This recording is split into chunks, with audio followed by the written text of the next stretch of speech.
Graeme Beattie adores books. He used to publish and sell them. He's been a judge at Premier Book Awards, and now every day he writes Beattie's book blog, which draws in readers from all over the planet.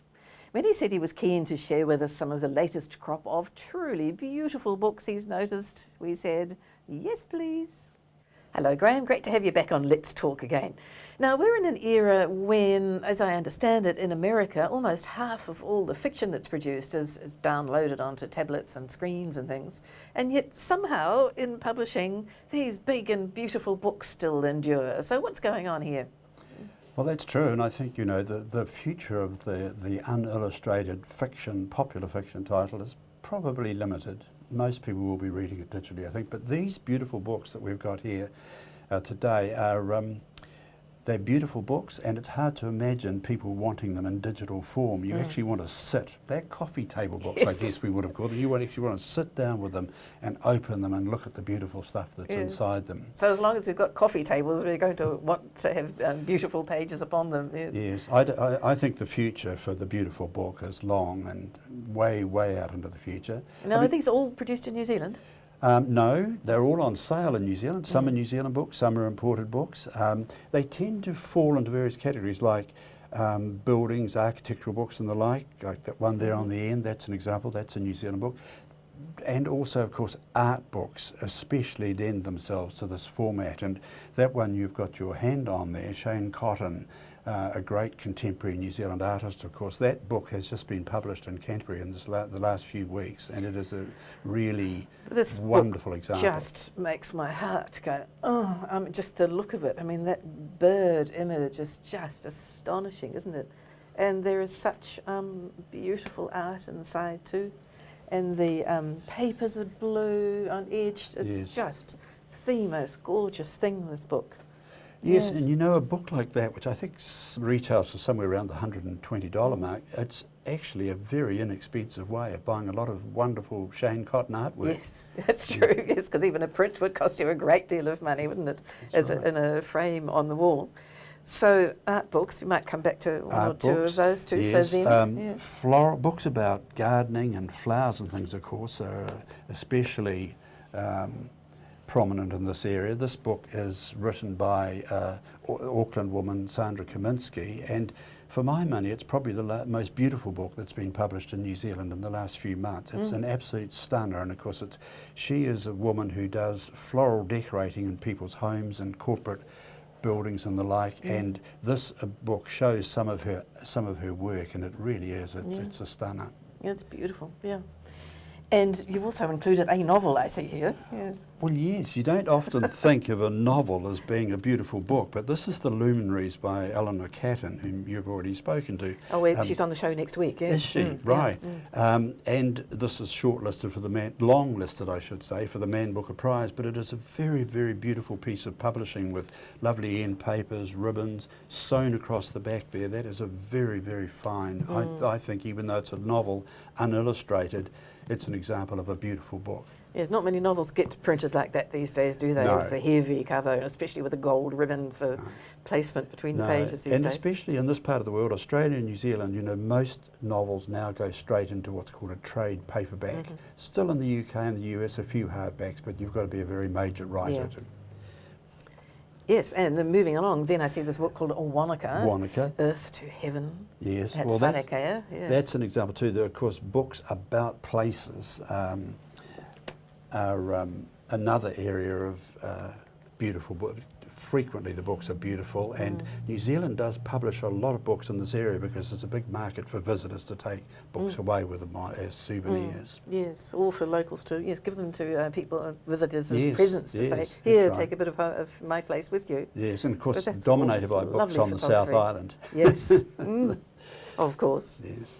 And then of course, perhaps the most dominant area of all for beautiful books is the cookbook area. Yes. And there's just seems to be no limit to the market for cookbooks. And that amazes me too, because I know lots of people who now just sort of plonk a tablet on the kitchen bench and look up their recipe that way. And these take up lots of space in the kitchen as well, but there's something rather homely about having actual cookbooks on display in a kitchen, isn't there? There is, yes. I'm a bit reluctant to have my little laptop in in the kitchen. It costs too much money. Yes, But, and they can get splattered with oil. In yes, these, quite. But books, you know, this is probably the biggest selling market in the world, the cookbook market.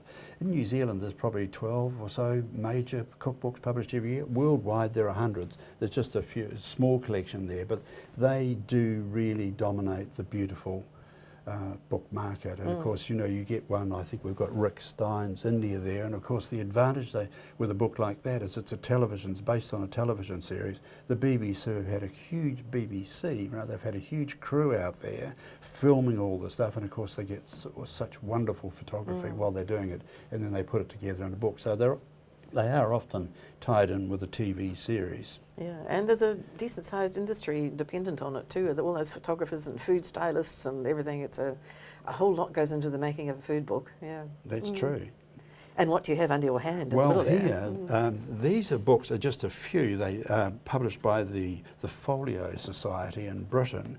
And I like recently, and of course they specialise in publishing beautiful books. They've been around for 60 or 70 years. They're not new. But recently they've had a big advertising campaign which was headed, Rekindle Your Love of Beautiful Books.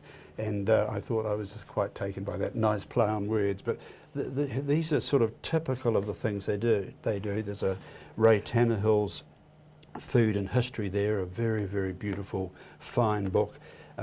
This one is Alice's Adventures, and you open it and you find that inside we have that's just beautiful. Yes. the original document, a facsimile of the original document that Lewis Carroll submitted Complete to the with publishers. the pen and ink sketches. Yes. Beautiful, just a truly beautiful, beautiful book. That's craftsman made. So what does one pay for an assemblage of gorgeousness like that? A book like that is around the $800 mark. But of course they only do, perhaps it'll say in there somewhere, but they may only do 100 or two of it. Beautifully made, hand stitched and so on. And then there's this one, which is Songs of Innocence, the William Blake. And here again, it's very, very beautiful. Just shows the gosh, that's beautiful the original illustrations. artwork, a facsimile of the original book. So you know, the Folio Society, very specialist and expensive, but for people who like collecting very, very beautiful books, then they're the people to go to. My eye is taken by this one too, Dr. Seuss's The Cat Behind the Hat. Full of so much beautiful artwork that this man did. I had no idea he was a serious painter of huge oils, as well as all of the illustrations that we know so well. That's true, and of course he's so famous for The Cat in the Hat and all his other famous books that people tend not to know about that, but he was, of course, during World War II, he was a political cartoonist. And look at those, yes. Just amazing artwork, but see, that is another example of a book that you couldn't possibly have that in digital form. No. You've got to sit with that on your knee and look at it and lap it up, and it's a huge book. It's just so fabulous. You were telling me before we started the interview that you met yes, his wife. Dr. Seuss and his wife, Ted Geisel is his real name. He's dead now, unfortunately. His wife's still alive, but yes, they visited New Zealand back in the 70s, and I was fortunate enough to spend a week travelling around with them and got to know them quite well, and then subsequently visited them twice in the States and there. But that is a lovely book. That's one of my most cherished books, that one. Yes, fabulous, isn't it, to think that somebody's talent can reach all the way from